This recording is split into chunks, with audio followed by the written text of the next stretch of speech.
Hello po mga kapuso, it's me John Lucas, Calvin Magallanes po ng Black Rider. Ayun, nabalitaan naman po ninyo ang tinanggap po nating parangal nitong nakaraang araw lamang po.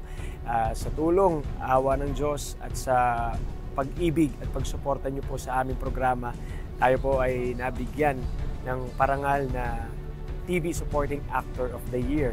Ako po ay buong pusong nagpapasalamat po ng maraming sa inyong lahat sa pagmamahal po na ipinagkakaloob niyo po sa aming lahat dito po sa Black Rider. Salamat po GMA Public Affairs sa mga boss po namin. Totoo po na ito ang kauna-unahang award na natanggap ko po sa aking buong buhay dito po sa ating industriya. Kaya talagang sobrang memorable po nitong ginawa kong pagtanggap.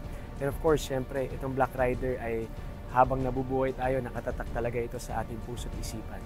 Ayun nga, maraming pagsubok dumating sa buhay natin. 5 months ago, nawalan tayo ng daddy na siya ang una kong pinangakuan din na balang araw tatanggap tayo ng ganitong award.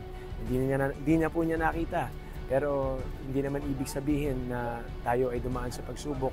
Titigil na rin tayo sa ginagawa natin. Tulad nito, na kahit na mahirap, maraming suliranin, pinagpatuloy pa rin natin ang paghahanap buhay kasi alam namin na kayo po na mga manonood ay nagtitiwala po sa amin at gusto rin namin na mapaligaya po kayong lahat. Kaya sana mga kapuso, patuloy po ninyong tutukan ang Black Rider.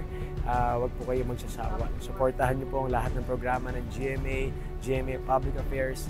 At anuman ang gawin pa namin, sana'y maramdaman po namin ang inyong buong suporta.